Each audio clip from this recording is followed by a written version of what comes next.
Good afternoon. Welcome to another edition of Dodgers Dogs as part of the Dodgers Daily Network. My name is Austin Brubaker. I'm going to be your host during this afternoon, and it's going to be a fun show today. Obviously, we're a couple of days away from Christmas, so we've got some fun things coming up around each and every single one of our lives. But I want to talk a little bit about Dodgers baseball, particularly on the pitching side. We've done a lot over the course of this offseason addressing various concerns, especially on the offense for the Dodgers, but I really want to take an evaluation of where the Dodgers pitching staff is and really answer a question for us that was really brought up during the previous show that Casey and I did last week on Friday, I believe is what it was. Do the Dodgers have sufficient pitching depth? And in particular, do they have enough depth at the starting pitching department, or is that more of a surplus for the Dodgers? We know the Dodgers are incredibly blessed with the pitching staff they have, which has brought up some various possibilities of where the Dodgers could go in the future. They could go out and acquire different talents, such as potentially going out. There's been a lot of rumblings about it, Tarek Skubal. There's a lot of rumblings about the Dodgers using some of their assets to go out and trade for an outfielder. But the question becomes, can the Dodgers have that trade prospects come from their major league ready starters and major league ready arms? Do they have the sufficient talent and depth within their system? That's really what I'm looking for, the depth in their system to be able to sustain that. We're going to be exploring that today. We're also going to be using a fun tool that I introduced a couple of shows ago. On these Monday shows ago. It's probably been close to a month or so ago. We went through an exercise of running through each one of the hitters on the Los Angeles Dodgers and projecting out plate appearances. We're actually going to be doing something very similar. We're going to be doing it with innings pitched instead. So we're going to be utilizing the same spreadsheet. I actually put a link to that spreadsheet in the description of this video. So if you want to fill out a spreadsheet for yourself and be able to map out different innings pitched for the Los Angeles Dodgers, you're more than welcome to be able to do so, because I think this is a fun exercise to be able to help us assess the depth of the system. And really, this is going to be a near impossible task. One of the things that I had outlined with Casey when he was asking specific questions is it is nearly impossible to be able to predict this stuff because there is going to be injuries that happen throughout the course of the season. And that certainly is something the Dodgers have front and center in mind. We know what happened during the 2023 season when the Dodgers started to run out of pitching. A lot of their pitchers started to get injured. During the 2024 season, they were incredibly lucky that they were able to get through the postseason and World Series, winning that World Series.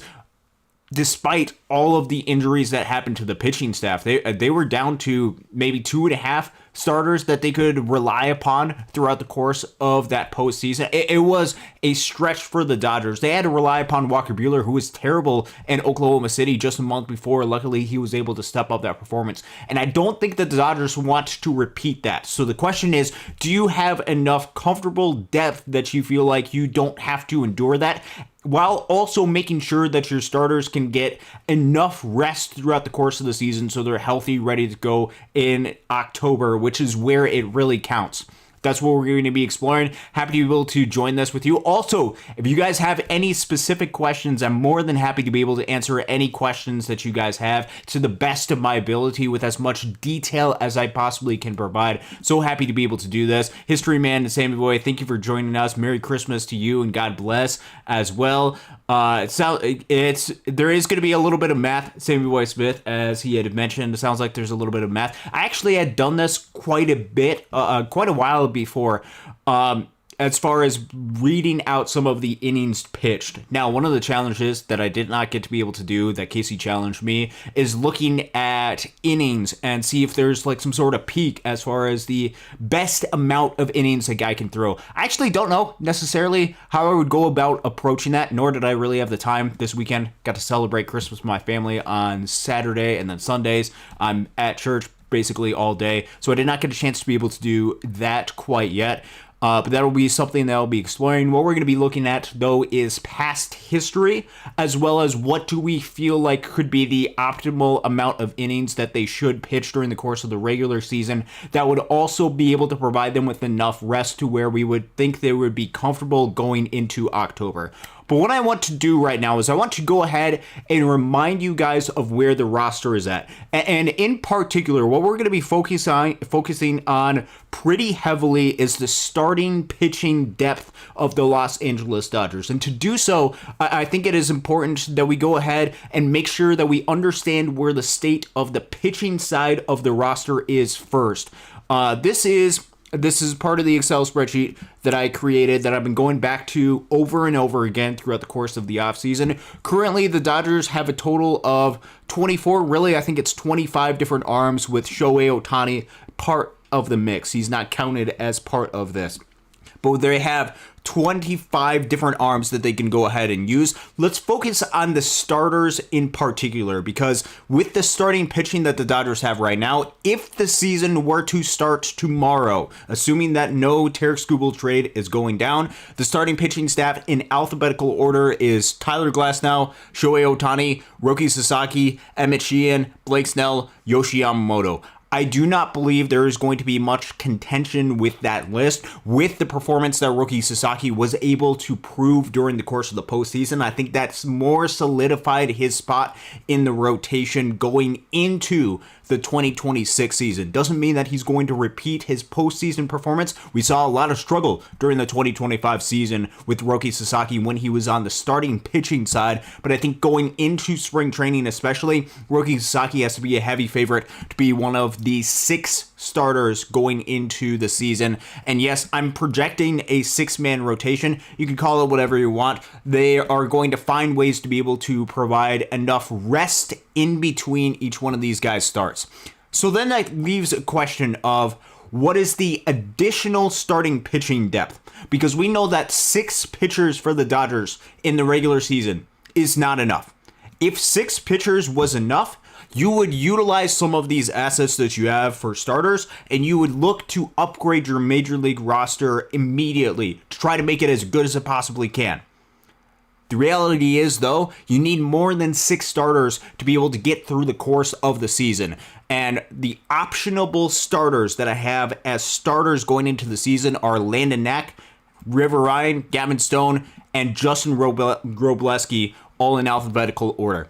Now, with each one of these guys has different minor league options, which play a crucial role for the Dodgers, because right now with the Dodgers staff, if everybody is healthy, not including Brock Stewart, there's going to be 2 spots left on the roster, which means you need guys to be able to come up and down from the minor league system to make everything in the math of this roster work. These are your 4 optionable starters. These are your 6 starters that are part of the rotation. These guys can come up and down throughout the course of the season, be brought up and sent down, I believe, a total of 5 different times because they have minor league options. So that brings up a very important question for the Dodgers to be able to answer. Is that enough starting pitching depth for your organization? Do you have in that mix of guys that are major league ready a surplus of starters in which you can utilize some of those pieces for trade pieces going forward? For example, if you wanted to go out and get somebody like a Tarek Skubal, part of this led to a different conversation that I had where Casey and I were discussing a River Ryan and an Emmett Sheehan for a Tarek Skubal. Is that going to cause potential issues with the Dodgers when it comes to the depth that they have in their system that's going to be ready, and is that going to cause potentially more issues than it's going to solve? We're going to be exploring that specific topic during the show today. I'm curious to be able to hear some of your insights of what you think this is going to be, and I think this is an issue for the Dodgers, particularly when it comes to the depth that they have just overall as an organization, because it's not just you have to look at the major league roster, you also have to look at the AAA roster as well. And I just want to showcase you guys where the AAA roster is right now. AAA, Oklahoma City Comets is the affiliate. Currently, this is the pitching staff currently on the Comets roster, and we're going to be going through that. There's a couple of guys that re-signed with the Dodgers organization, like Carlos Duran, Nick Frasso, but as far as starting pitchers on OKC's roster, it's Nick Nastrini and Christian Romero right now, which means that in essence, at least to my estimation for the Dodgers, and the Dodgers have a lot of different starters in Tulsa. We'll get to that in just a second.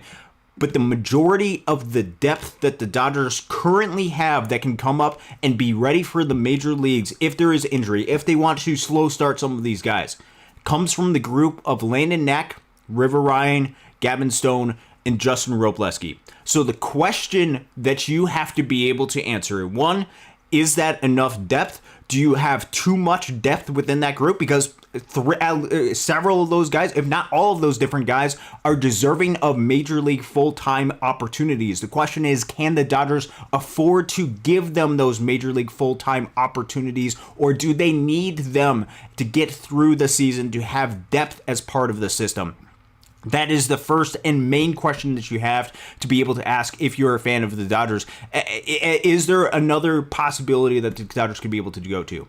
So what we're going to do is we're going to map out innings pitched. And the reason why this is important and the reason why this is going to be so crucial is because the Dodgers have a couple of different issues on their hand. One, they want to go ahead and of the starting group of the main pitchers that are on the list, again, I'm going to showcase this right here, of this group right here, they want each one of these guys to be healthy, ready to go for the postseason. You remember what happened this past season in 2025 when the Dodgers had all their starters healthy. Yes, the bullpen was a mess during the postseason, but you know who stepped up? It was each one of these starters. And the Dodgers want to do every single thing that they can to make sure their starters are as healthy and ready to go going into the postseason as they possibly can be. Here's a little bit of the dilemma that they have with that. Because last year, they got a little bit lucky. They got lucky because they got into a situation where their starters were as healthy as they possibly could be going into the postseason, or at least imaginally could be.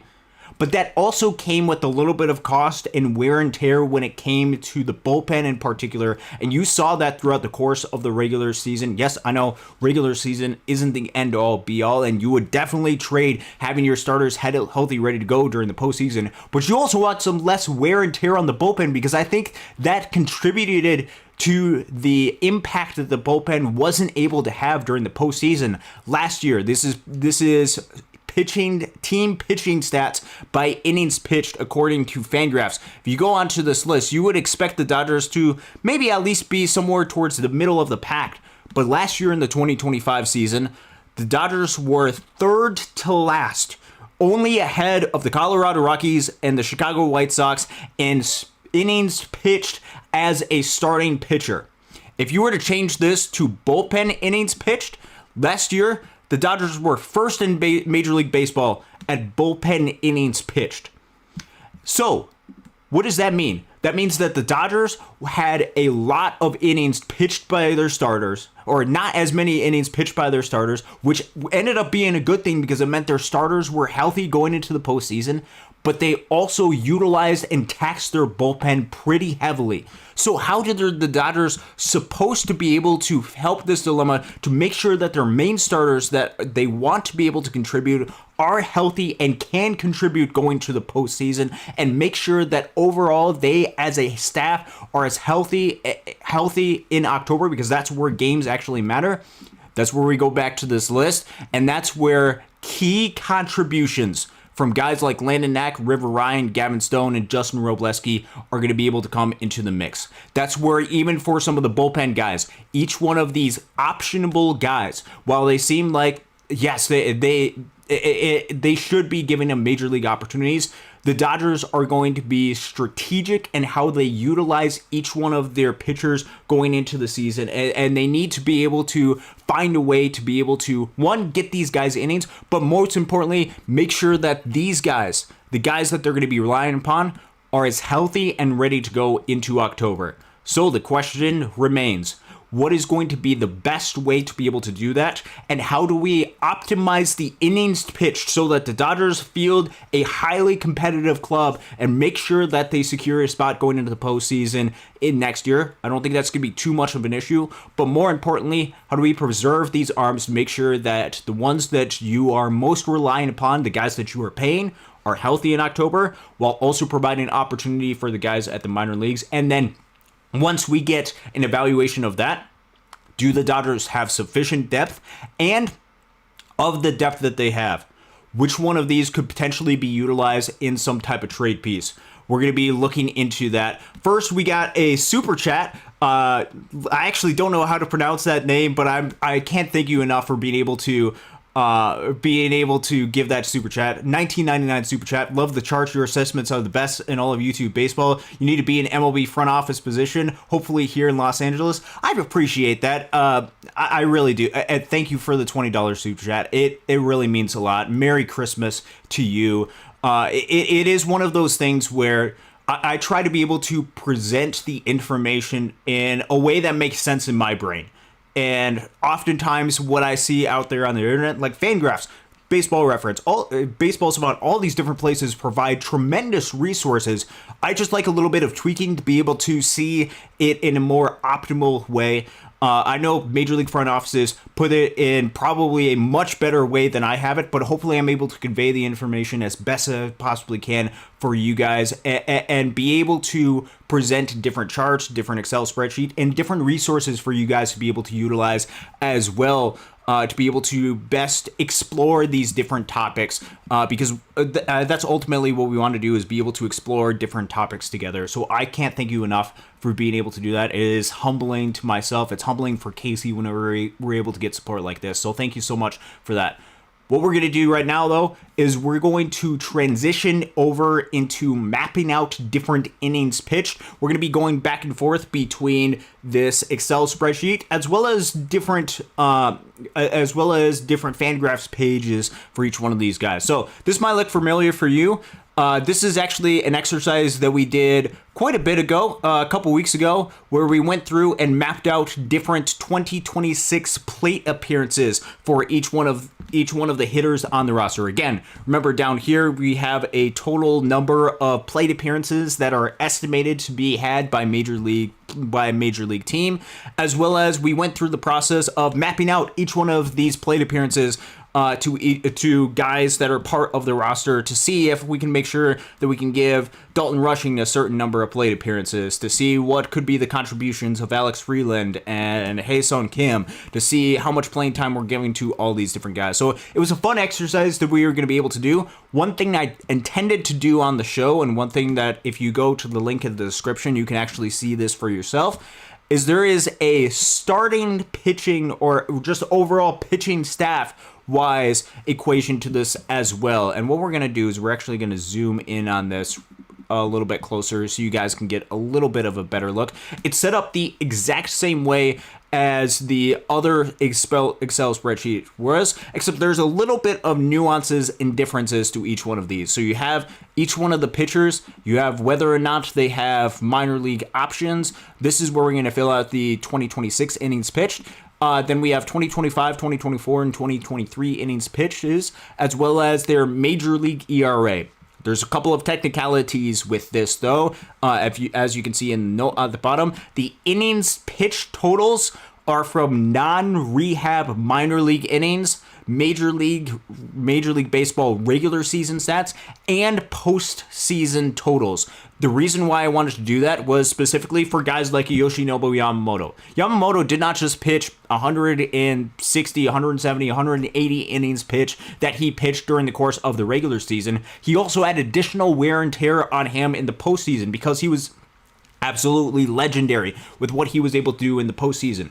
But that's additional innings pitched taxed on him that we have to take into account going into the following season, because if we look over the course of his past 3 seasons, including his last season in Japan, 164, 108, 109, and 211, last year was a pretty heavy tax on him. Does that take away some of the innings that we as an organization want him to pitch in the 2026 season? Not because we don't want Yoshinobu Yamamoto to pitch, but we want to make sure that Yamamoto is Yamamoto in the postseason again, and not just overusing him in the regular season because he's been reliable and then not getting the best version of Yamamoto in the postseason. So that's why I included non-rehab minor league innings, major league innings, and postseason innings as well. And what I want to do first, and we're going to particularly focus on these 10 guys right here, and this is the starting pitchers. Now, typically for starting pitchers, if you look out throughout the course of Major League Baseball, league average numbers of innings pitched that you get typically from guys that are starting pitchers is around 850-ish innings throughout the course of the regular season. That's just something to keep in mind. Obviously, with somebody like a Justin Robleski, he can come out of the bullpen. He can be utilized in a lot of different ways. But just think overall, for these 10 different guys, there is going to be loosely, as starters, about 850 innings pitched. And what we're going to do is we're going to have a running total down here where we can go ahead and get the sum number of inning pitch that we have. This is going to tell us how many innings pitched we have remaining. To start, though, we're actually going to go a little bit backwards, and we're going to look at a couple of different categories that get overlooked immediately. For example, one category I didn't initially run through when I believe Casey and I ran through this exercise just briefly during one of our shows, position players. And make sure that we can view the top row for all of you guys, so you can go ahead and see that. Yeah, the past 3 seasons, 23, 24, and 25, 5 and 10 innings pitched for position players. We're already going to put down 5 innings pitched for position players, just to get that out of the way. In addition, and this was an underrated category of what we talked about, if you look at pitchers that were either an other type of pitcher or a designated for assignment type of pitcher, these are guys like, if you think about last year, that filled a role like a Matt Sauer or like a Noah Davis or a lot of these type of roles. The reason why the Dodgers use those type of players is because they can utilize them to provide additional rest for their pitchers throughout the course of the season while not utilizing the up-down train over and over again, because you have a limited amount of times that you can use the up-down train for each one of these guys. It provides you a quick access to be able to get innings and rest for your guys, especially during a stretch of 10 games in a row. Utilizing a guy that can just eat some innings, provide a little bit of rest for your roster is absolutely necessary. And if we look at the past couple of seasons, 106 innings, 177, and 134 the past 3 seasons, 23 through 25 respectively. Now, sometimes from this category, it can turn into like an Anthony Banda. Anthony Banda, I believe, was part of this category because he was not somebody that I was expecting, or I don't think the Dodgers were necessarily expecting him to turn it around. He ended up being amazing and a crucial part of the Dodgers the past couple of seasons for the Dodgers. They can turn out to be players like that, and there certainly will be surprises for the 2026 season. But just overall, just because I don't want us to forget this category, I'm actually going to be a little bit light because I think the Dodgers are more healthy than they have been in past seasons.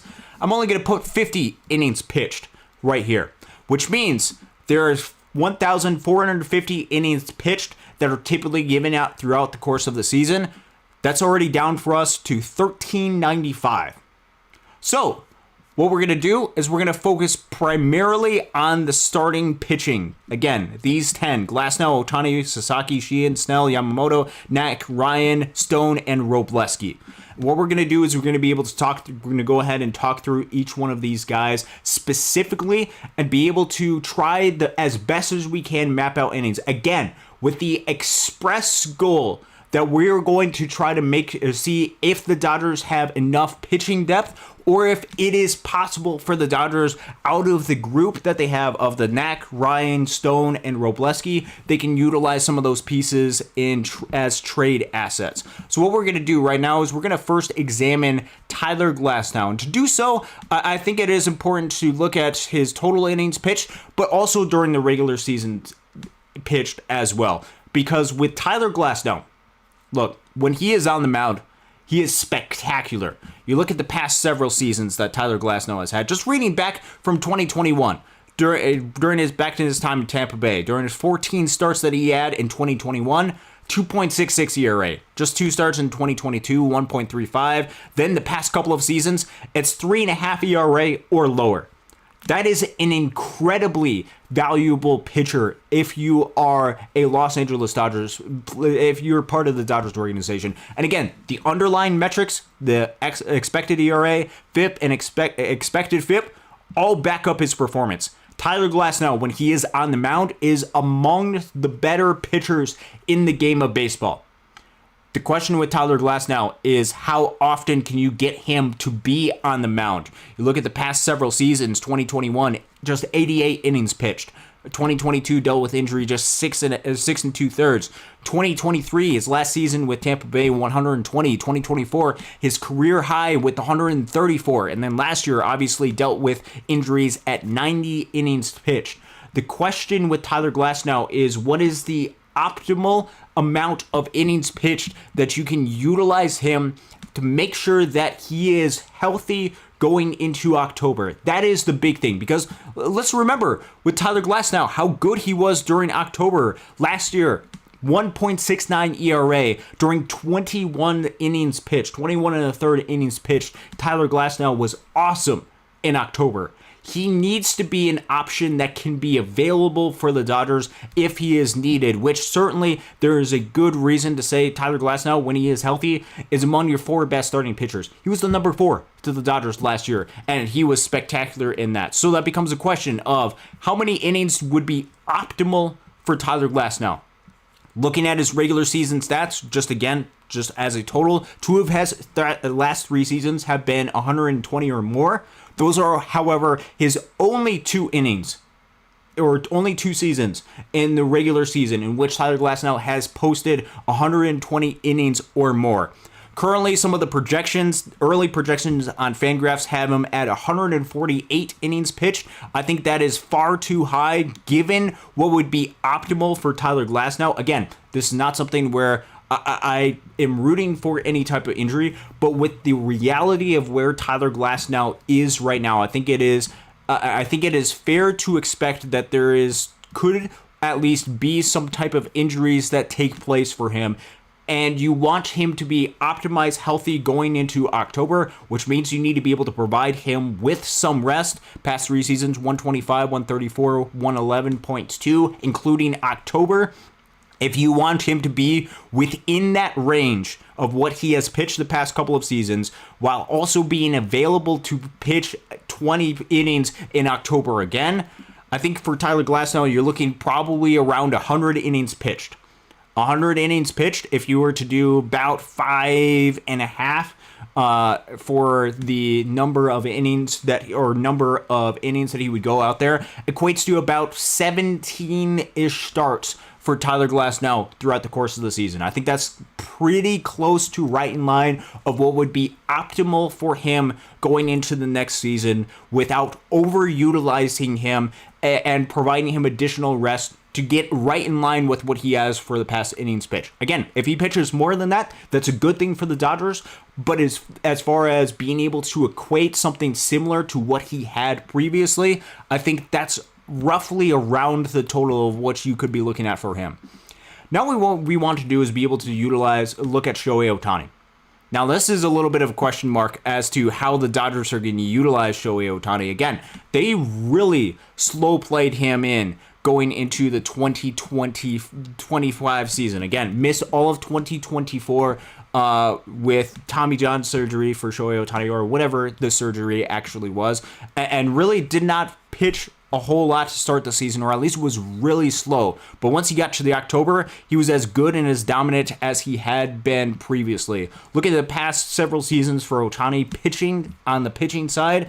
When he has played a lot, and this is dating back to his time with the Angels, 130, 166, 132 innings pitched for Shohei Ohtani. Last year, he had 14 starts, but just 47 innings pitched. I think it just remains a really big question mark for the Dodgers is how do they want to utilize Shohei Ohtani going into this upcoming season, and how quickly do they want him to be able to rebound? Because I don't think they want to turn him and immediately unleash him from being a 47 innings pitched throughout the course of the regular season, or 67 innings pitched total. I don't think they want to immediately jump him from 67 to 160 innings pitched. I think there's going to be a little bit of slowness that are going to put Shohei Ohtani in throughout the course of the regular season, because he is the most valuable player in the game of baseball. And to the Los Angeles Dodgers, he is obviously the most valuable player to the Dodgers. So the question is, how do you utilize him in a good, effective way without putting as much risk on him throughout the course of the regular season? So what we're going to do, and this, you could disagree with this a little bit, perhaps this is a little bit too light with Shohei Ohtani. I'm going to put him right around the same category of what I would with Tyler Glasnow. About 100 innings pitched puts him at a pretty good increase from what he did this past season. They can also utilize him in a lot of different unique ways, because Shohei Ohtani, I say this all the time, one of the reasons why the Dodgers are able to have a 6-man rotation is because Shohei Ohtani, as a roster perspective, is the bonus pitcher. He is somebody that he is in a spot where a lot of other organizations do not have the opportunity to be able to utilize him that way, because he counts as both a hitter and a pitcher, but he only counts as a roster's perspective, it defines it as a hitter, which means that he's an extra pitcher on your roster, an extra 100 innings pitched from a position player, to which past couple of seasons for Shohei Ohtani since 2021, 318, 233, 314, and 287. If you're talking about a low threes ERA from somebody that is classified as a hitter, that's pretty good. Currently, Fangraphs has him at about 117 innings pitched. That could be right along in line, but I think the Dodgers might be a little bit more conservative with him. Now comes a little bit of a unique question mark for the Dodgers going into next season. Next pitcher that we're going to be talking about, again, in alphabetical order for the 6-man projected rotation staff, is Roki Sasaki. What do you guys think with Roki Sasaki and the innings pitched he is going to get for this upcoming season? And the reason why I'm wanting to highlight this is because Roki Sasaki had a fascinating season last year. Obviously, the tail end of the season was remarkable, but I think there is, or at least should be, some question marks with him pitching next year as a starting pitcher. All indication says that the Dodgers, especially since they brought in an Edwin Diaz, or that the Dodgers are going to do everything they can to make Roki Sasaki a starting pitcher again. And if we look at what Roki Sasaki did as a starting pitcher last year, there was a lot of red flags that he had, which means that how much confidence can we have based off of his postseason performance when it's a very different role in that type of environment? Again, during the postseason, he had almost 11 innings pitched during the postseason, an 0.84 ERA.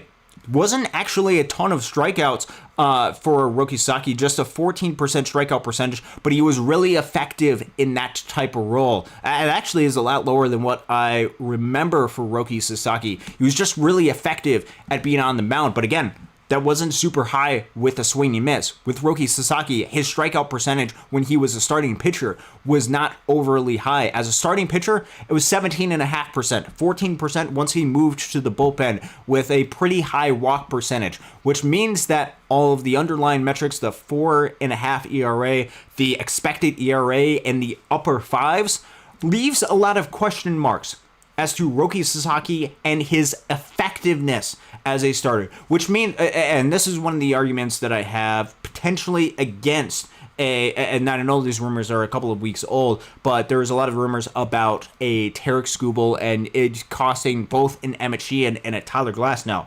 If that was the case, obviously you'd be getting a better pitcher than both of them in Tarek Skubal, but that would also be moving Roki Sasaki up to the number 5 spot in the rotation. And to this point, I don't know if I'm comfortable with making Roki Sasaki a number 5 starter. I think he's fine as a number 6 with the potential that he has.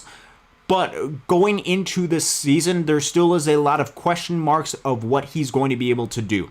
Now, the question marks do not take into account the innings pitched that he's going to have for this upcoming season. Looking at the past couple of seasons for Roki Sasaki, dating back to his time in Japan, 91 innings pitched in 2023, 111 2024, and then last year, regular season and the postseason, as well as some of his rehab, some of his starts, some of his appearances at the minor leagues. I think I included that for Roki Sasaki in this instance. About 68 innings pitched.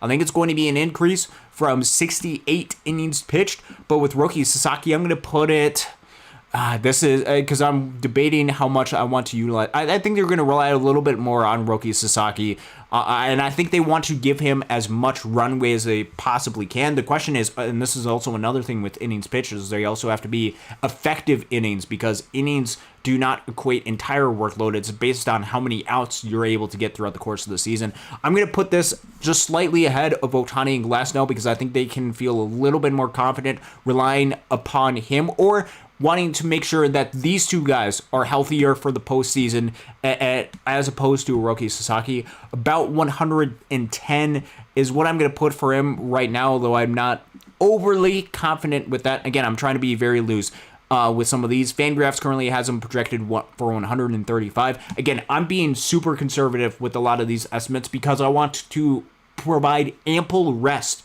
for each one of these guys throughout the course of the season.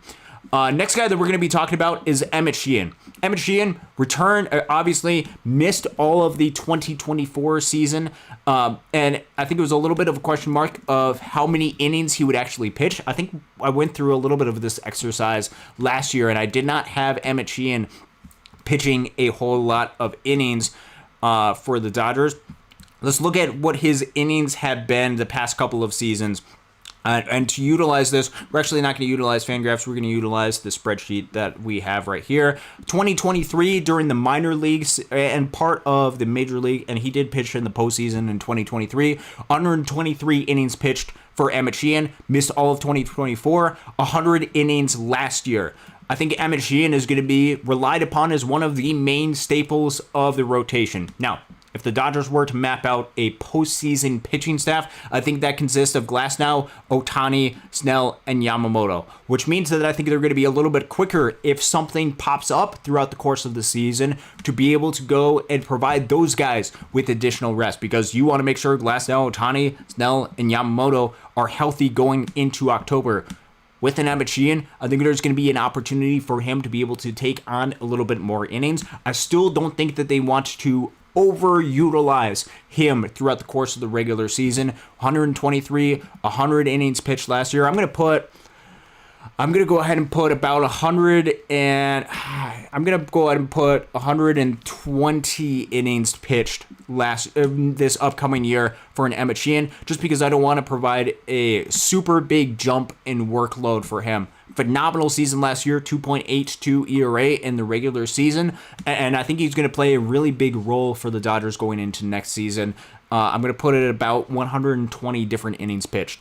Blake Snell, past two seasons in particular, has been somebody who has dealt with a little bit of injuries. Obviously, last year with the Dodgers, missed a significant portion of time after a couple of starts, and I think that was a little bit especially the Dodgers early in the season, off guard, because I think they were expecting Blake Snell to be more of a workhorse in the rotation, because if you look at Blake Snell's career, he has been a little bit more of that workhorse for a pitching staff. These are going to be what his career innings pitched are, combined between Tampa Bay, San Diego, San Francisco, so on and so forth.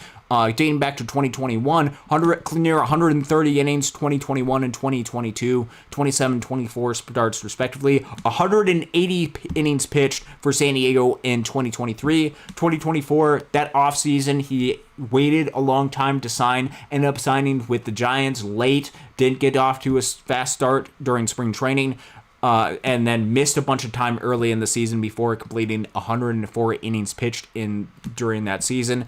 And then last year with the Dodgers in the regular season, 61 innings pitched. I think you're going to see quite a decent rebound for Blake Snell. Fangraphs currently projects him to have about 164 innings pitched in the course of the regular season. And I think you're going to see him be probably more of the workhorse of the rotation. I know I stated they want to utilize and be careful with some of these guys as opposed to an Emmett Sheehan, but I still think you can expect more innings pitched out of Blake Snell, just because I think when he's on the mound, I think he can be effective when he is on the mound. And I think some of the issues that plagued him early in his career, particularly he would not give up a lot of runs, but it would take him a long time to avoid some of those runs.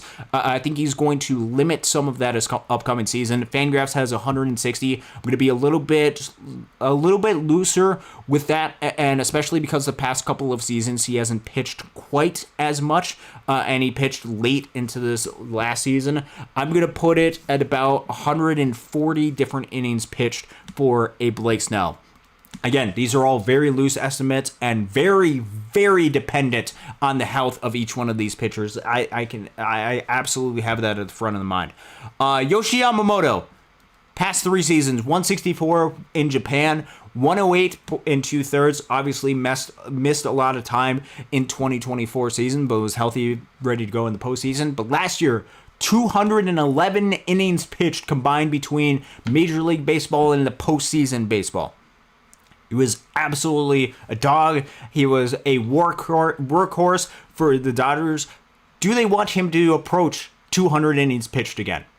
I don't know if they necessarily do, and I don't think they necessarily do. I think they probably feel a lot more comfortable in the 160 to 170 range for him as a starter, which means that if you take into account the postseason performance that he would have to have, potentially another 20 or so innings pitched for Yoshinobu Yamamoto, what I'm going to do for Yamamoto is I'm going to put it about 140 innings pitched for him, because I'm expecting a little bit of a drawback during the course of the regular season to make sure that they are healthy, ready to go in the postseason. Again, there can be some workarounds for the season, or I'm just baking in that there's going to be injuries, because I think this is a staff that is a little bit more susceptible to injuries, and I think the Dodgers are going to be cautious with how they proceed with some of these guys. Just looking at Fangraphs and some of their projections going into the season, Yamamoto is currently projected to have 161 innings pitched. Very well could be. That's 28 different starts. Last year he had 173 innings pitched. I'm just expecting with some of these guys that they're going to be a little bit more cautious with how they utilize him. And I also expect a little bit more of a quick trigger in order to make sure that they provide some rest for each one of these guys.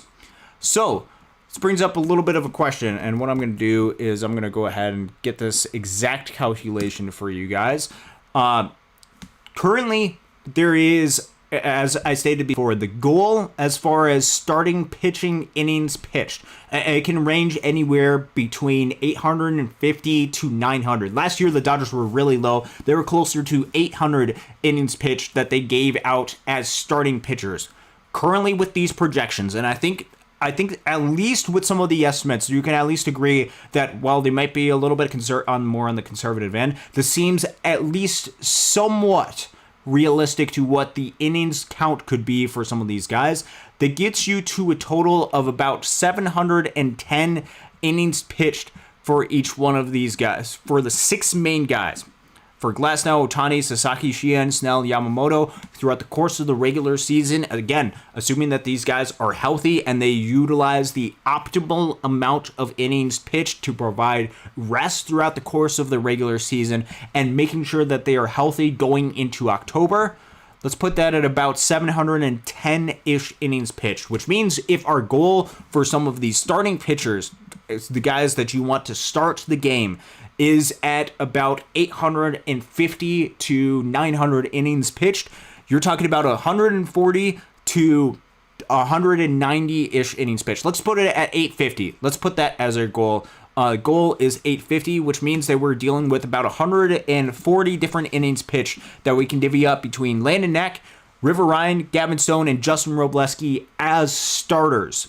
Again, as starters, the reason why I specify that is Justin Robleski can also be utilized as a left-handed reliever, but I think according to the conversation that Casey and I had a couple weeks ago with Fabian Ardaya, at least the expectation from people surrounding the organization is that Justin Robleski very well could be a piece that is utilized as a starter or is ready to be utilized as a starter, because I think these are where the main sources of starting pitching depth are.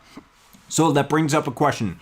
If you have 140 different innings pitched, how much can you divvy up to each one of these guys? Now, before we have this conversation, let's do an evaluation of where each one of these guys are at as far as a roster construction type of thing.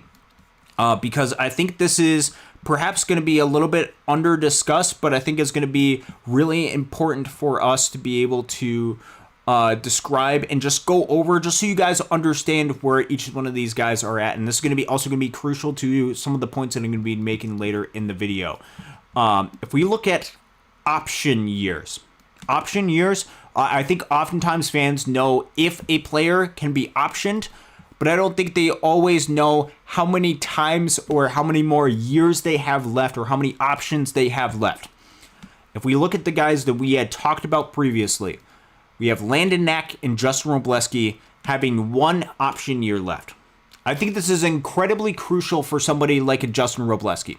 And I think one of the main reasons why I asked Fabian Ardaya specifically about Justin Robleski is because I think he is in part one of the linchpins in this roster. And let me explain. And that's not to say that the entire roster revolves around Justin Robleski. That'd be a ridiculous thing to say. There is far better players than Justin Robleski, but the strategy, especially the pitching depth-wise and how they utilize, certainly resolves on how they utilize Justin Robleski going forward and what they actually see of him going into the season, because Justin Robleski proved a lot, especially towards the end of the 2025 season. He can come out of the bullpen and can be incredibly effective on the mound.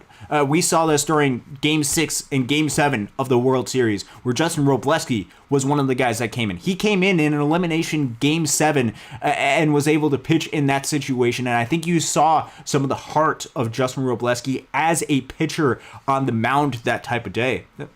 The issue with that is if he is utilized as a starting pitching depth within this system, next year is the last year and he can be utilized in that role. After next season, assuming that he is sent down and spends the maximum amount of time or the amount of time that you would need to utilize one of your options in Oklahoma City, they cannot do that to him in 2027. He has to be on the major league roster, which means this is the last opportunity that they have to be able to option him up and down as a starter. If they view him as a long-term reliever, one of the arguments that you could make is you want Justin Robleski on your major league roster so that you don't lose that last option year and you preserve future optionability. Part of the reason why Anthony Banda has been somebody that's been discussed on this roster as somebody that could be removed from this roster at any given time is because the Dodgers have no flexibility with Anthony Banda. And with Anthony Banda, as long as he is healthy, he stays on the major league roster. You know what that means? You can't turn to Anthony Banda during the course of the regular season if you need some additional rest on the roster without running the risk of losing him from being on your roster. You can't send Banda down to the minor leagues. You have to send somebody else. If Justin Robleski is optioned in 2026, he runs into that exact same fate in 2027. And the question is, do they want to do that with him in 2026? I think the answer is probably yes from a lot of the conversations that I've had, although that's going to be decreasing some of your future flexibility as well as losing some of the value that he has potentially to other organizations as well. Optionability and flexibility as a roster construction strategy has a lot of value in this game of baseball, in the game of baseball today. Both Landon Knack and Justin Robleski have 1 option year. The reason why this is also important for both of them is if you also take into account future years on this roster, take into account 2027, both of those guys will not be options to be able to come up and down in your system, which means you got to turn to different options in the future. That means if we go back to the roster construction type of strategy, if you're talking about the 2027 Los Angeles Dodgers, both Landon Knack and Justin Robleski would not be on this page, which means you would be dealing with 2 guys currently on your roster that could be optionable starters. And I think that's going to be a little bit of a key, something to be able to utilize.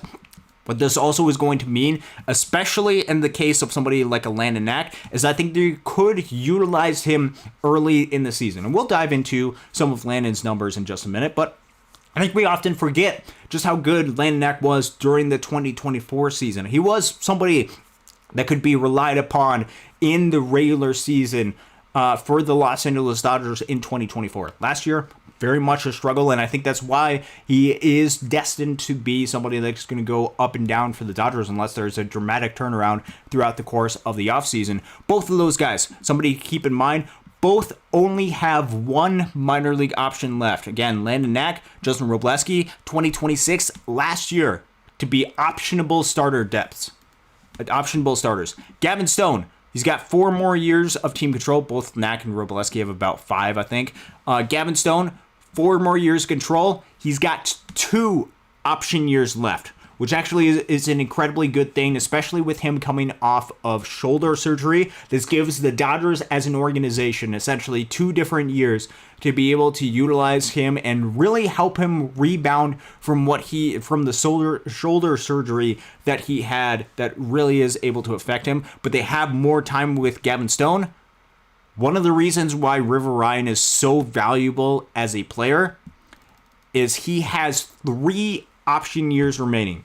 Now, flat out, is River Ryan good enough to be on a major league roster? I would think so, yes. And I think with some of the projected innings that we're going to see going forward, I think it is something where we can project River Ryan to have a lot of innings pitched for the Dodgers this upcoming season. We already went through the process of giving a bunch of guys additional rest, and I think the Dodgers are going to find a way to be able to give those guys rest and be able to optimize the number of innings pitched as best as they can, or at least be cautious with some of these guys. If something pops up, you say something and you make sure that you talk about it right away. And I think one of the first guys that's going to be able to come through the doors is a River Ryan. But having that guy be able to come through the doors and be not just an option, but a incredible option for you, I think it is something that, while it is unfair individually to the player, I think it is something where the Dodgers look at the talent that they have,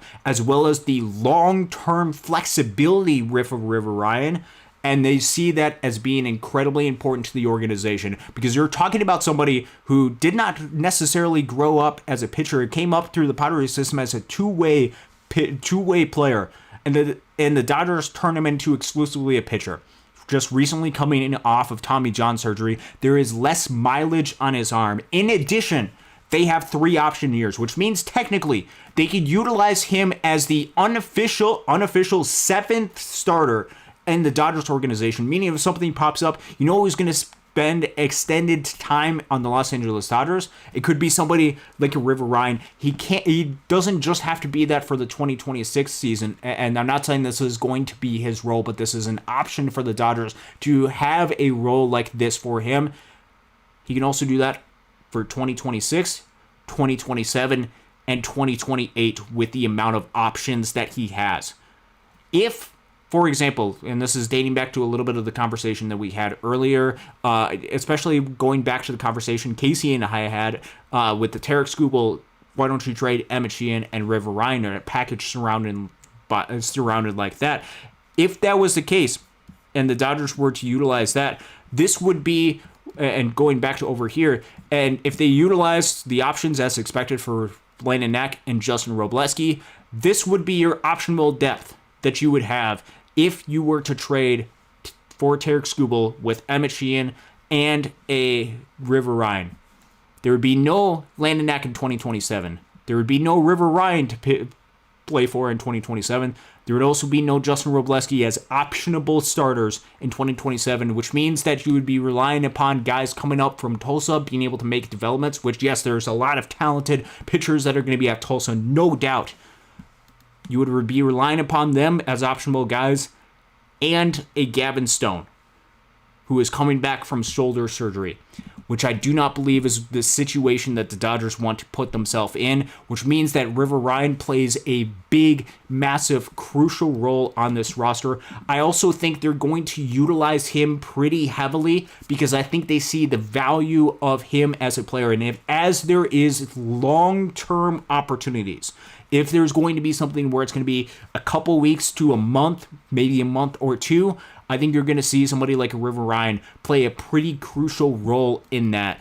And so what we're going to do, we're going to go back to the Excel spreadsheet. A lot of bouncing back and forth with this. And we're going to talk about River Ryan first because I think he's one of the guys that we can really can go ahead and talk about first. Gavin Stone, a little bit more of a question mark.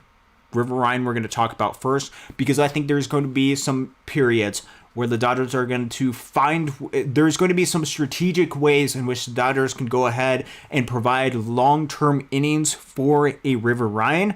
And again, we have about 140 innings pitched for each one of these guys. I'm going to put about 80 or so innings pitched for River Ryan at the major league level. That might seem a little bit small, but that is getting to the point if you're talking about 5 or so innings per start, that you're talking about 14 different starts that you're able to sprinkle in River Ryan throughout the course of the season.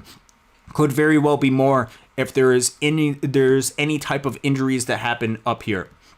Landon Knack, I think, is somebody who, especially during spot starts, that you can option him up for a game and then option him back down.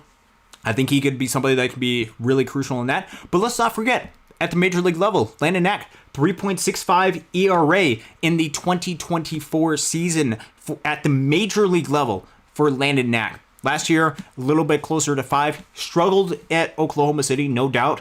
It was a little bit below league average ERA, but that's a little bit below league average at the Pacific Coast League level is going to be a 5-ish, north of 5 ERA for him. He struggled at the AAA level, but with him entering his last option year, and unless there is a dramatic breakout and to where he elevates himself into the category of these guys, I think he's going to play a big role of being one of those guys that the Dodgers can option up and down pretty regularly throughout the course of the season. Landon Knack, I think you could probably project him to get I'm going to project him to get about 35 or so innings pitched. What my thought process is with that is I think there's going to be more up downs for Landon Knack as opposed to the consistent long-term runs with him. Perhaps that's a little bit short-sighted, or it could be at least a little bit less than what you would anticipate for him. But I think they can utilize him in that type of environment. So that gets 115 of about the 140-ish that we had talked about. So we're utilizing the majority of it. Now we get into a little bit of the question mark. And I think if we had more certainty on Gavin Stone, we could actually feel relatively, not overly, but relatively comfortable with having 3 of these guys, plus perhaps some of the guys late in the season coming up from Tulsa. Perhaps we could feel somewhat comfortable with some of these guys being in the mix. But I think with Gavin Stone and his question mark health-wise of what he's going to be this upcoming season remains a severe mystery. Now, look, I think Gavin Stone's awesome. I had this chance in Detroit, actually, in 2024 to be able to interact with him just briefly. He recognized me from the time in Great Lakes. Got a chance to be able to watch a ton of Gavin Stone when he was in Great Lakes. A lot of different starts on West Michigan, I believe is what it was. Gavin Stone is a phenomenal pitcher and a great human being. Coming back from shoulder surgeries is a very, very tricky thing to be able to deal. And it becomes a question mark entirely of what you can expect for him going into the season. And I don't know if the Dodgers necessarily know what they're going to get from Gavin Stone, or if what they're going to get from Gavin Stone is mostly we want to just train you to be able to get you back on your feet, and we don't necessarily even want to especially immediately worry about the high leverage type of innings that Major League Baseball provides. We just want you to be healthy and ready to go. I think they're going to utilize Gavin Stone and reincorporate him back into pitching slowly in Oklahoma City. which means my expectation for Gavin Stone is not a reflection of the talent that I see of Gavin Stone, but rather I expect the Dodgers to slow play him, especially during the course of the season, because they have the ability to keep him down in Oklahoma City, not because of his talent level, but because they want to make sure he is healthy going forward. And shoulder injuries are really tough to be able to deal with, really tough as an overall perspective. And so I think when I'm mapping out innings for Gavin Stone, Fangraphs currently only has him projected for, I think, about 25 innings pitched.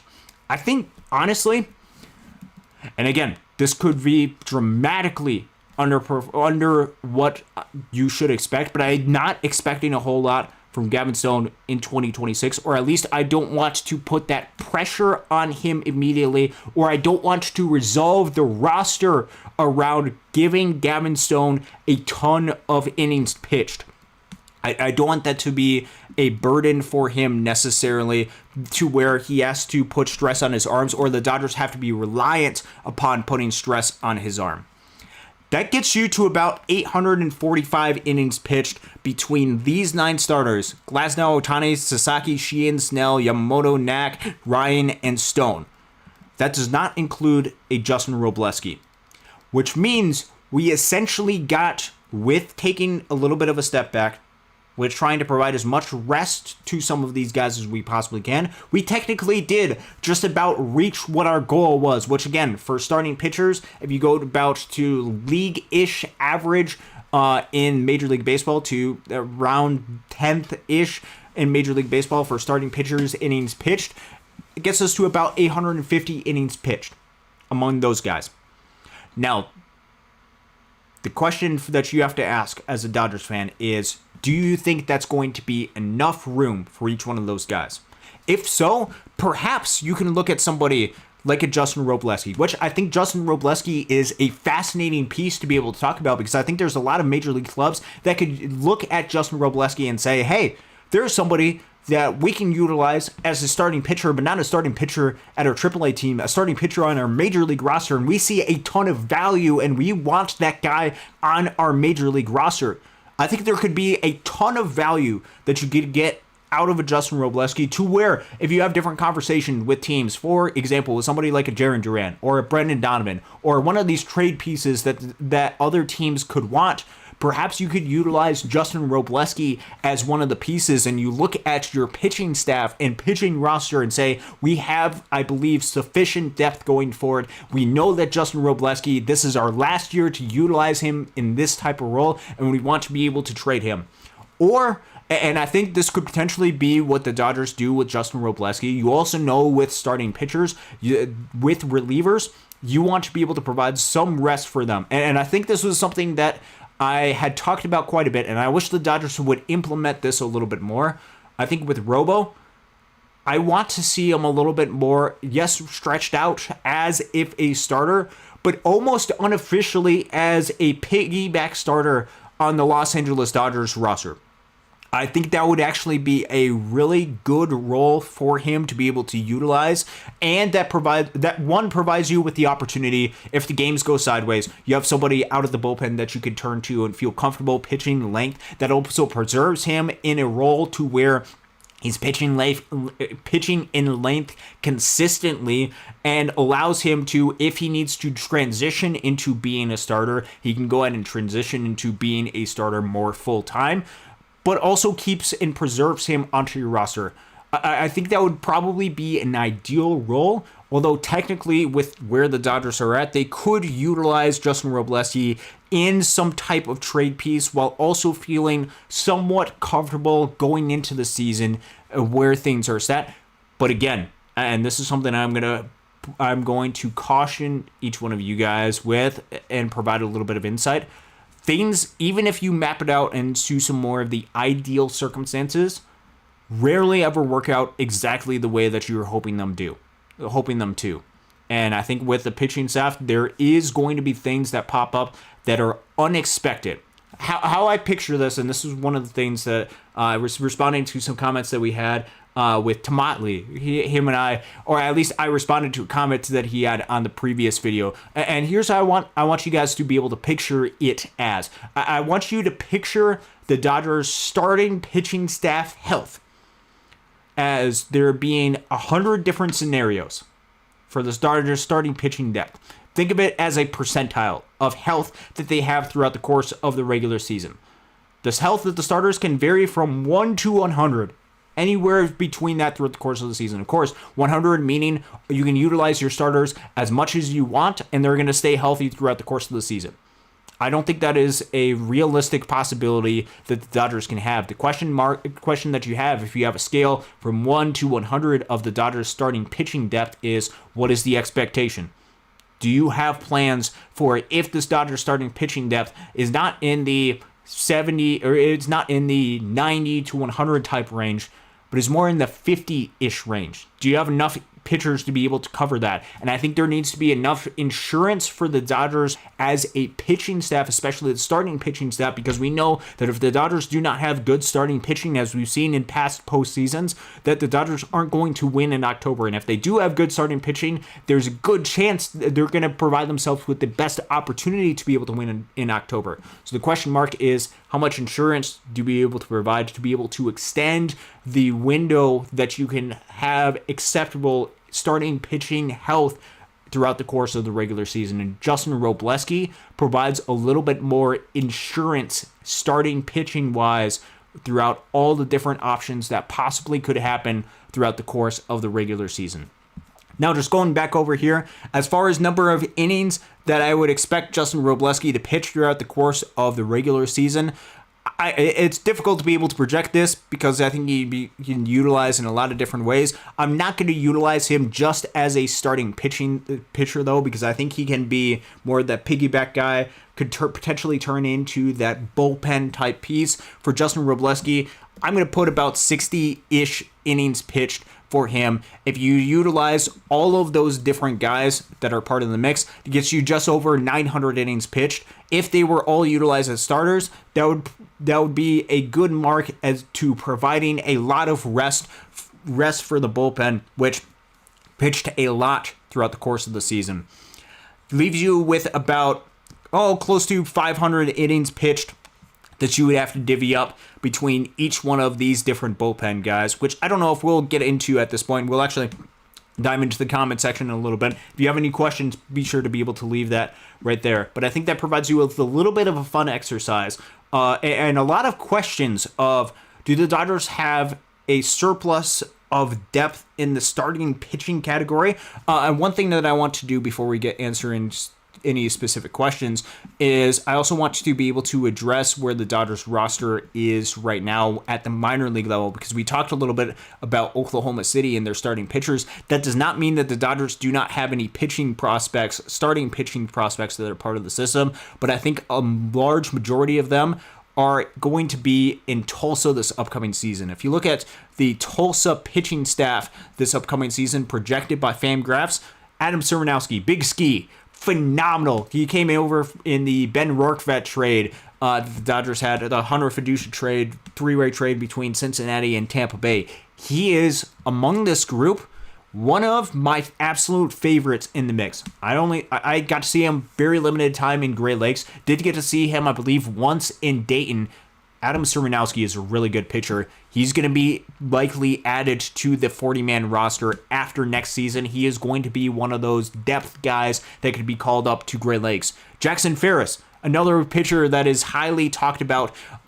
He is somebody that, if you want to talk about pitching depth, you could very well make an argument that he could be in the be part of the situation as far as pitching depth. But the past couple of seasons, Jackson Ferris has gotten off to slow starts and then slowly established himself throughout the course of the season. If trends hold that way, I would want to see a little bit more time with Jackson Ferris being able to figure out Oklahoma City pitching before I would call him up. one of the things that you saw with Justin Robleski, who is entering his last option year if he gets optioned down, they called him up mid-2024 season, and they had to utilize one of his option years in 2024 because they were running out of pitching depth. I think that's one of the reasons why, even though Justin Robleski pitched in Great Lakes and at high A level in 2023, they're already running out of time with Justin Robleski.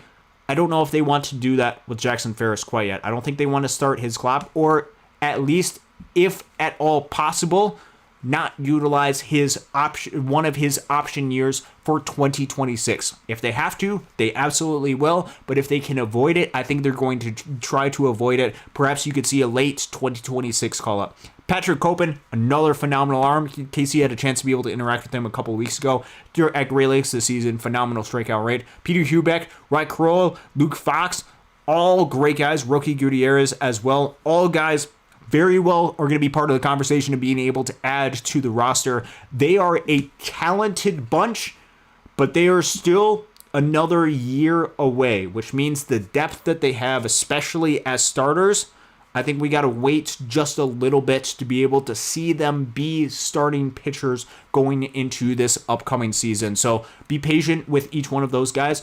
Allow them to be able to develop, and if at all possible, don't utilize their option years, especially if they are not ready for the major league competition. By not ready, I mean just to use a little bit more development to refine their skills so they can be as effective as they can be going into the season.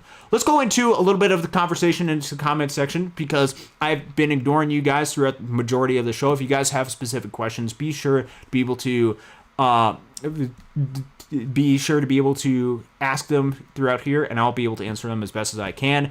Let's see. Happy holidays, Austin. Have been too busy to watch live. Number one in all of baseball includes National Major League Baseball heads. It comes from the person who gave the super chat. I can't thank you enough for that comment. There's a lot of people that I respect in that, and even just being mentioned within the name, being among some of the names for some of you guys is incredibly humbling for me. Sammy Boy Smith. All right, we got Nastrini back. Traded him for Vivas. Traded him and Vivas for Lance Lynn. I don't think it was a Miguel Rojas, or not Miguel Rojas.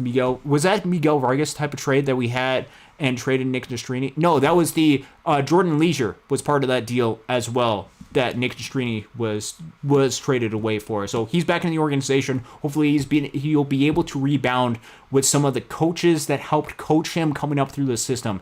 If Dave Anderson, pitching coach last year of Oklahoma City, is with Nick Nastrini again, with Oklahoma City again this upcoming season. He actually was the pitching coach with Nick Nastrini back in 2022 when Nastrini was with Great Lakes. So I think that could be a good thing. Hopefully we're able to see a rebound with Nick Nastrini back within the Dodgers organization. B-Trek, thank you very much for joining us. Hello, pitching is loaded. I want hitters that don't choke, good contact without hitting into double plays. Yeah, we can go ahead and have that conversation about different hitters. If there's somebody that you want my opinion on as to position players that could potentially be available for the Dodgers to get, be sure to be able to ask, and I'll give you my opinion on each one of those. We have a Blue Jays lose comment in here as well. B-Trek, Mookie needs to hit, Edmund needs to stay healthy, Pages needs to hit consistently. We'll see what happens with each one of those guys. We got another happy holidays. Let's see, continue on this. Al Minerva, thank you for joining us as well. I'd be curious to be able to see some of your opinions. Obviously, didn't get a chance to be able to go through each one of these lives, so I'm curious, especially with you having the opportunity to be able to contribute here.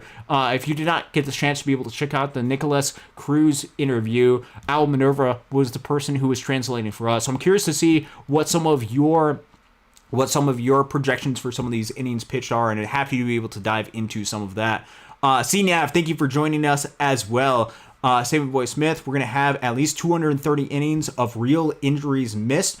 I think that is probably accurate of what we're going to have. Yang Yi, remember the Dodgers have been going to basically 6-man rotation for the last years. It will save each pitcher's arm comparison to previous seasons. I think that's absolutely right for each one of that. Hepatitis, see you later. Thank you very much for joining us. I kind of want the Dodgers to go give Jose Quintana a minor league deal. Let's just add more innings eater type arms. Quintana pitches like 120 innings a season.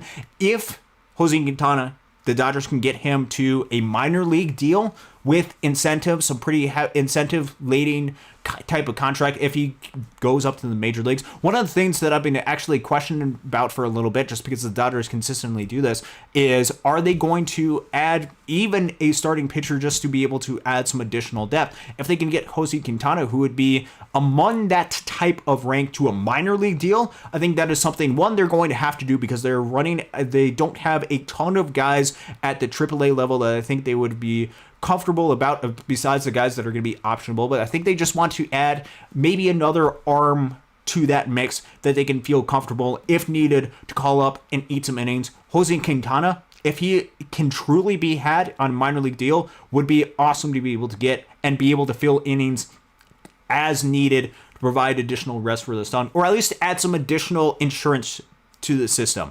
If you add a Jose Quintana, I think you feel really good about all of the different insurance policies that you have on the starting pitching side, even with River Ryan and Gavin Stone coming back from injury. Lucy Chen, how long do you think the Dodgers will give Roki if he struggles last year as a starting pitcher? I think they're going to give him pretty extended time. It's only going to be, it depends on to the extent of which Roki Sasaki struggles. If Roki Sasaki struggles even more than what he did last year, I think the Dodgers are still going to be in a position where they're going to give him 2 to 3 months before they try to figure something else out. They also, with Roki Sasaki, do have the ability to option him down to the minor leagues. And if it is necessary for Roki Sasaki's development that they have to option him down into the minor leagues, it would be a tough call. But especially if River Ryan is pitching really well and they want him to be on the major league roster, or not just River Ryan, Gavin Stone, Justin Robleski, Landon Knack, if any one of these guys are pitching really well, Roki Sasaki is really struggling, I think you could potentially see Roki Sasaki option down at some courts during 2026 if he struggles. But I think the goal with Roki is to try to figure out starting pitcher. So I think they would be quicker to option Roki down rather than turn him into a bullpen arm, not because he's not effective as a bullpen piece, but because I think they see more value out of Roki Sasaki as a starting pitcher. So they're going to try to do that as long as they possibly can, at least for the next year or two. If things really go sideways, then perhaps they utilize him out of the bullpen. But again, some of the underlying metrics for the bullpen, while he was phenomenal out of the bullpen during the postseason, didn't get a ton of swing and miss. That's what you want to look for with Roki Sasaki out of the bullpen, is a little bit more swing and miss. If there's more contact, perhaps that leaves open the possibility of him maybe being better long-term as a starting pitcher, or at least wanting to figure that out as a starting pitcher. Because again, with a 14% strikeout percentage like he had during the postseason, I would not expect that to be effective long-term.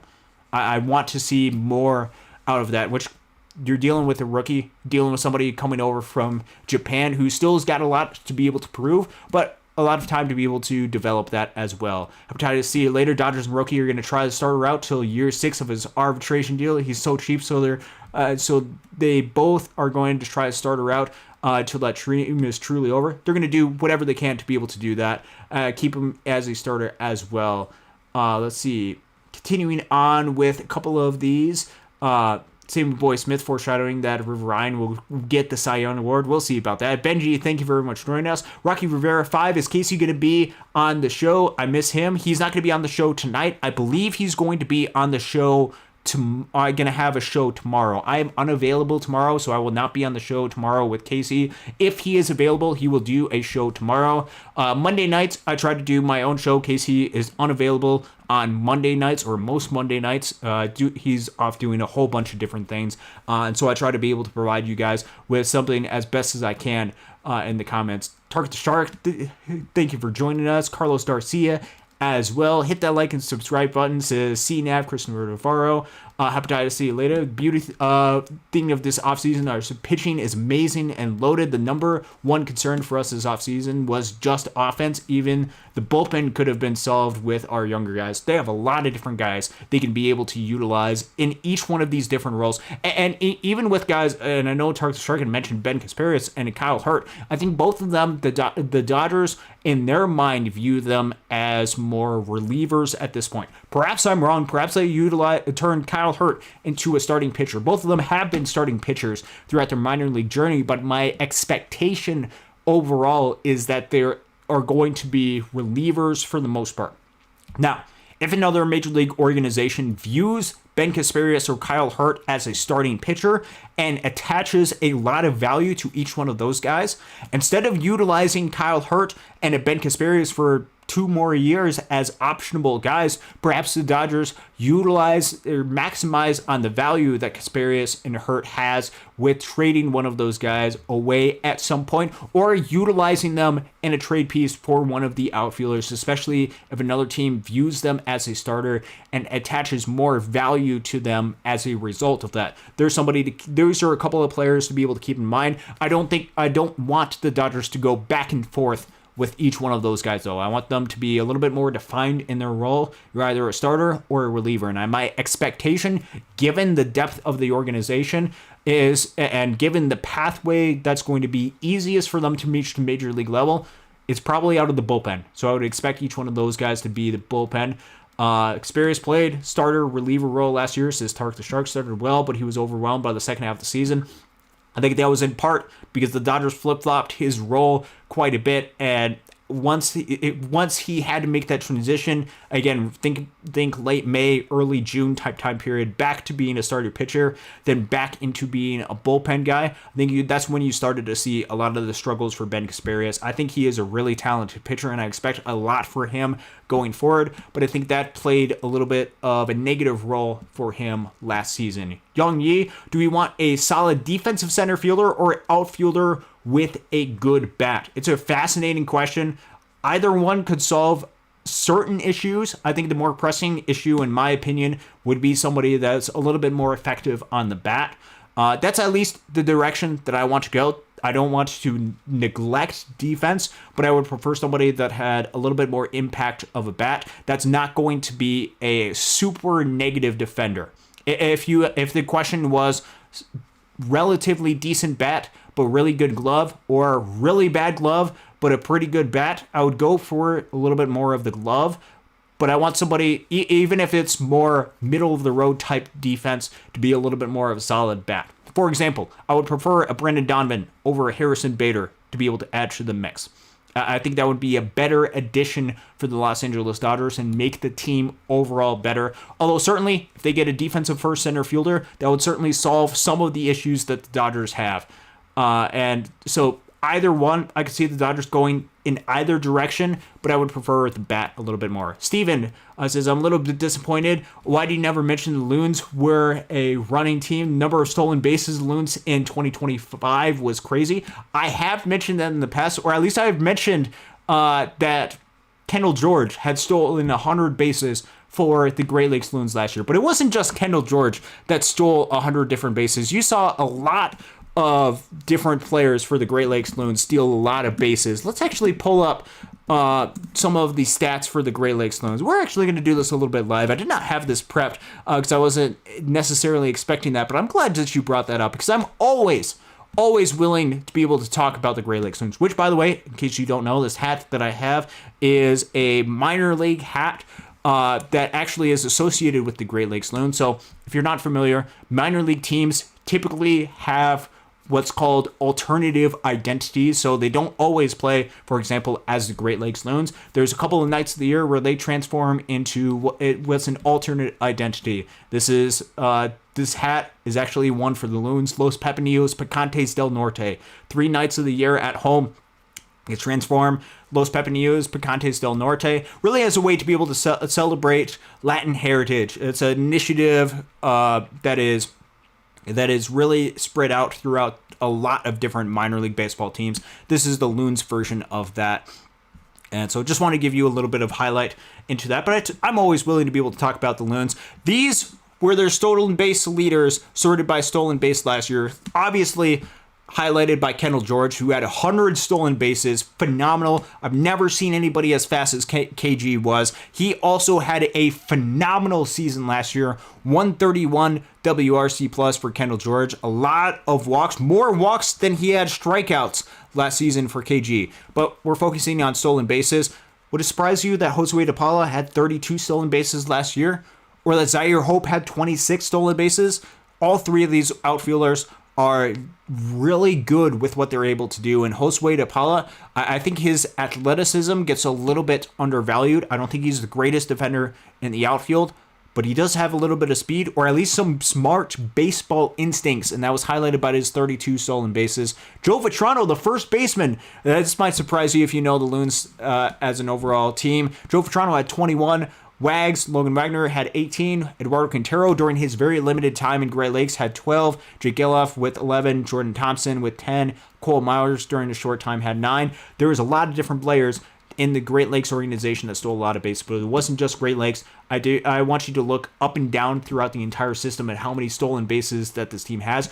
Very clearly, speed is one of the things that the organization, or at least on the minor league side, has been emphasizing a little bit as a team going forward. Or at least they've gotten a lot of dynamic, athletic type of players. Hepatitis C later, talking about different components of what he's looking for this upcoming season. Offense, bullpen, the only concerns we had in that order are as far as going into this offseason, offense and then bullpen. Diaz was somebody that was really, really able to help address what the Dodgers were able to have. Benji talking about the Dodgers offense. 8 out of 10 rotation, 10 out of 10 relief, 9 out of 10 our offense is not championship level. We need a power bat and good outfield defense. I think we might be underestimating the Dodgers as an offense. I think there was a couple of down years that the Dodgers experienced. Obviously, Mookie Betts was a down year. I expect a rebound for him. I expect a rebound for Teoscar Hernandez. And once you have those two players up, let's not forget where this Dodgers as a hitting staff was for the entirety of the season. Looking at team stats last year, sorted by WRC plus throughout the course of the regular season. And we'll get into some of the reasons why this might be a little bit higher, and we'll dive into some of that. The Dodgers as a team still hit 253, 327, 441 with a 113 WRC plus, which was second in all of Major League Baseball. Now I get it. A lot of that came from the first month or so of the season. So let's see. Actually, don't know if we can do some sort of start end date. Yeah, let's go ahead and do. Let's get rid of the first month of the season. Let's go through May 1st and to the end of the season. I think this should be regular season stats to see where the Dodgers are. They're still 5th in Major League Baseball with 111 WRC plus. Now, that's not to say that the Dodgers offense is perfect, but I think we can often describe the Dodgers offense as being terrible when in fact it is not terrible. I think it needs a little bit of tweaking, and I think there can be some upgrades or stuff that they can refine. I think it had mentioned in the past that there needs to be a little bit more consistency in this offense, and I think providing somebody that can provide a little bit more consistency is going to help make the offense just a little bit more well-rounded. And certainly with the highest paid roster in baseball, you want to be first in these offensive categories, but I don't think the Dodgers offense is at a disaster level right now as it can be described. I still think it is a championship caliber offense that could use a little bit of tweaking to be able to make it as good as it possibly can be. Rocky Rivera, Austin, how did you get started learning baseball analytics, especially with overwhelming data on Baseball Savant and Fangraphs?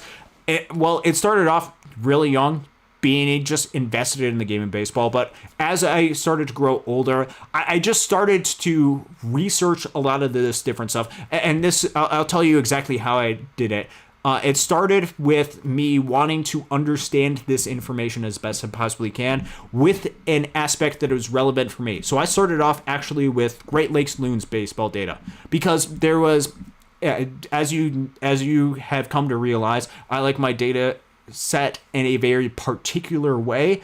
And I didn't like the way in which the minor league baseball data was outlined. And so what I actually did, and I won't showcase it because it will be a little bit of a while for me to be able to dig it up, I actually created my own spreadsheet with a bunch of different baseball stats where I actually dove in and understood the roots of each baseball statistic. So I actually went through and did my own calculations of WRC plus. Yes, I know WRC plus for minor league players is already there, but I wanted to find each one of the roots of how you were to calculate that.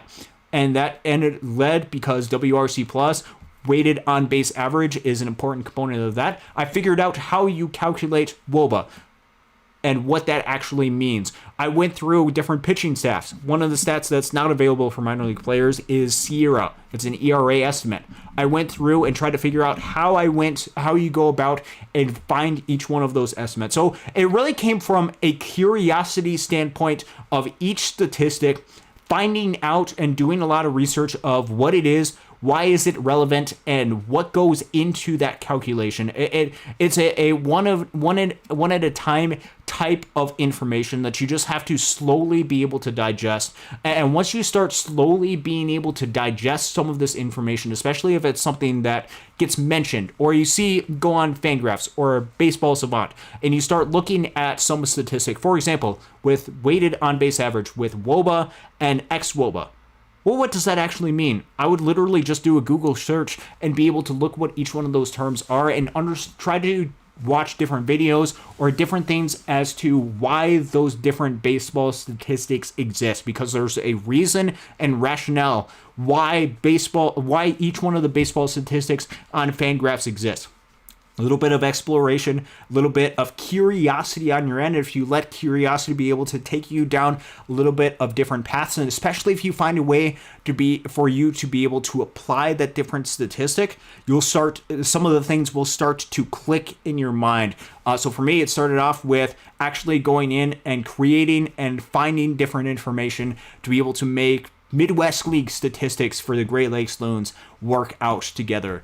That was the way that I did it. It's going to look different for everyone. I appreciate the question, though. Hepatitis, see you later. I'm confident we're going to get Tucker or Bichette. See, whoever the Blue Jays don't take, we will get. Seems like only LA and Toronto are the only ones willing to pursue them in some fashion. I think that's in part the Dodgers have not addressed their outfield yet, just because they're waiting to see what happens with some of the players on the free agency market. Because if you don't have to utilize trade pieces and you can get somebody, especially because I think I've made this opinion known, I think Kyle Tucker in his bat is the highest upside bat that is available. I've expressed, and Casey and I addressed this on the show last week, expressed some concerns that I had with Bo Bichette, and I, especially in some of the back and forth that I did in the comments in one of the videos, a couple of videos ago with Jay looking into Bo Bichette. I do have some concerns a little bit with Bo Bichette because his bat, how he relies on his bat, and because I don't trust what his defense is.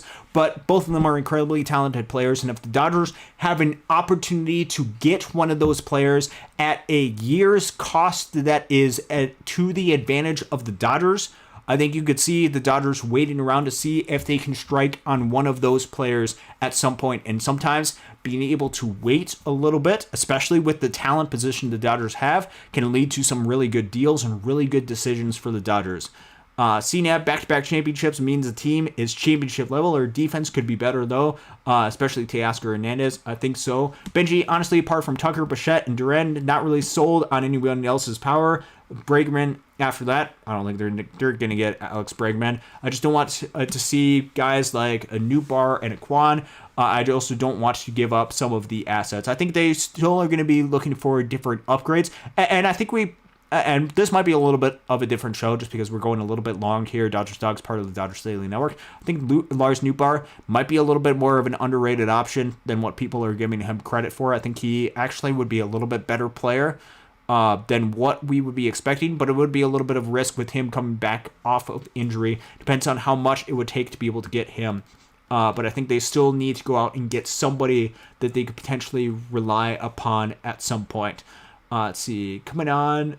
Let's see if we have any more comments on here that I want to go ahead and read over. Sorry, chat kind of jumps around a little bit with some of this. Rusman, Austin, do you do your analysis in R or Python, or do you leverage the data that is available publicly? I usually leverage the data that is available publicly, just because I don't have a lot of different analysis or data, I should say. I don't have the data that is more private. I try to utilize the public information as best as I possibly can. Most of it is done in Excel. I am knowledgeable of how to utilize R. Actually, in my day job, I mostly utilize SAS. So I haven't utilized R a ton with my analysis, but I try to utilize a lot of the different public information before before being able to dive into any potential private information that I get access to, although I usually don't get access to a lot of the private information, so I'm not able to utilize it quite as much. So it's mostly Excel, and because it's the most convenient to be able to use, and if I have to, I can utilize R, would probably be the one that I utilize the most out of the bunch. Let's see, coming into a couple of these, Honey Oat says Mike Sirota is greater than a Kyle Tucker. I don't know about that at that point, although Mike Sirota is really good player. Benji, Jays are hungry. They'll ruin their future to get one championship now. They'll overpay. We need to be as aggressive for position players. I think it is something where you also don't want to box yourself into a corner where you're leveraging all of your future just to compete exactly with one-on-one. The Dodgers have already shown that they have the ability to be able to beat the Blue Jays. And I think the team going into this upcoming season very well can beat the Blue Jays going into this next season. So wait and see on that. Steven Richter, save money in 25 and get Ellie to Cruz at third base in 2027, 2028. Certainly be an option, especially if you're thinking long-term, multifaceted type of deals that the Dodgers can look down. Question, actually don't know the username for this, but Roki Sasaki, I refuse to give up on him as a starter. This guy threw 17 perfect innings in the NPB. He was the only lockdown closer for the Dodgers in the playoffs. He has the highest ceiling of all. Certainly, he's got a ton of high ceiling and a ton of potential. And you could see with Roki Sasaki this next season, last year, especially during the regular season, stats being a little bit more of a fluke. Phenomenal type of potential for him. There's a reason why he was considered the consensus when he came over #1 prospect in the game of baseball. Be patient with him. Allow him to be able to have time to be able to develop. What I just want to see is to see some of the results come to fruition, and I want to remind people of what the realistic expectations for Roki Sasaki could be. There's definitely a development process coming over to Major League Baseball that he is currently experiencing, especially with the age of which he came over. Has all the talent, all the potential in the world. Just be patient with players like him, especially with a Roki Sasaki. Let's see, continuing on with a couple of these. Sam Boy Smith, rookie has better metrics than Yamamoto or Shohei. I don't necessarily know about that, but we'll have to see, at least not according to regular season stats last year, but perhaps a little bit later in his career, he could be somebody that could be really good. Honey Oats, Riv Ryan touching 101. Yeah, I believe he had an interview with Tim Rogers, Dodgers 2080, Blue Madness podcast. I actually haven't had a chance to be able to watch that interview yet, but I highly encourage you guys. Just like we try to promote a lot of the prospects that are coming up through the system on our channel, we also want you guys to be able to watch those guys in the interviews that they have, not just on Dodgers Daily, but across different networks and different YouTube channels. So go check out Blue Madness podcast to be able to see Tim Rogers' interview with River Ryan. I definitely need to check that out sometime pretty soon too. And I think that was mentioned right there because I saw that on X. Yeah, happy holidays and enjoy the chat with this. Carlos Garcia, I like that hat. Yeah, you can get it. Loons.milbstore.com. Get a Los Pepinos Picantes del Norte hat. Their jersey that they have for it is sweet too. You got to check that out. I've decided to see it later. Tibbs needs to go to AAA to start the season. DePaula, Sirota, Hope as the outfield in AA for the majority of the AA season. I think it's going to be more of a DePaula, Kendall George, and Zaire Hope in the AA season. Perhaps you could see Mike Sirota come to that mix a little bit, but I think at least because he injured himself in Great Lakes, even though he was phenomenal with Great Lakes, they might want to start him a little bit slower in Great Lakes, especially with the mix and the amount of outfielders that are with the Tulsa Drillers. There's a ton of them, but I think Tibbs potentially starting the season in Oklahoma City or playing a lot of first base could make a lot of sense. I think Zach Earhart could be one of those guys that could be called up to Oklahoma City as well, just to provide mix. There's going to be a lot of different players. I think Chris Newell gets called up to AAA. A lot of different great outfielders that are going to be part of the mix. Sirota, I think, eventually makes his way to Tulsa this upcoming season, but I don't know if they start the season with him in Tulsa quite yet. Let's continue on to a couple of extra comments that we have before we go ahead and get out of here in just a second. Al Minerva, Austin, bet you're trading the stock market. Not a ton of what I do with that. At least I don't do it regularly. I've got different savings account and stuff, but besides that, not a whole lot. Honey Oats, Charles Davelin should start in AA. I think he should start in Great Lakes because I want to see Charles Davelin have the ability to play for Great Lakes for the Loons. And there's also a ton of outfielders that get a start in AA. So I would wait to be able to do that at some point. Let's see. Roseman, I want to see a collaboration between Austin's Dodgers 2080, Showtime LA. Very noticeable, folks. I actually had a chance, I think it was after Game 6 of the World Series, had a chance to be able to talk to Tim and Mike Salas over at Dodgers 2080. I think it was my one appearance that I've had outside of Dodgers Daily. We'll definitely have to hit them up, and at any time that they want to have me on the show, more than happy to be able to join in as best as I can. A little bit crazy right now with Christmas season, but happy to be able to tune in to that. But certainly love being able to have different interactions with other shows. And then we'll conclude on this with a $20 super chat from CNAV Christopher Navarro. Merry Christmas, Austin. Thank you for the research you do on these shows. Dodgers Dawgs / Dodgers Daily is the best Dodgers content on YouTube. I can't thank you enough for the kind words and the continued support that you have for the show, CNAV. It is humbling. And during a time of season when we express our gratitude to different people, I want to express my gratitude for you guys, for the opportunity that you guys have provided me, for listening to the show, for allowing me to be able to come on the show and be able to talk Dodgers baseball. I've got a lot of different ideas for the Dodgers and a lot of different opinions about the game of baseball, and to be able to express this on any type of platform is extremely humbling, especially with any type of support. And you guys have been overwhelming with the support that you have. So thank you very much, CNAV, for the super chat. Thank you for the other person who was able to provide the super chat earlier. That was extremely, it was extreme blessing to me, and I can't thank you guys enough for that. And going forward, we're going to do a lot more great stuff here, Dodgers Dogs, part of the Dodgers Daily Network. I believe Casey is going to do a show tomorrow if he has time. If things popped up, be gracious with him. This is not a job that we have full-time. This is stuff that we get to do on the side. I have a full-time job that I do 8 to 5 throughout the day, and I have the privilege to be able to do this on top of that. And so be gracious with Casey. He's got a full-time job type of two, as well as Christmas type things that are going on. We will be back doing another live show. Casey and I will, maybe at some point towards the end of the week. It will not happen until at the earliest Friday or Saturday. If not, we'll be able to do live shows again next week at some time.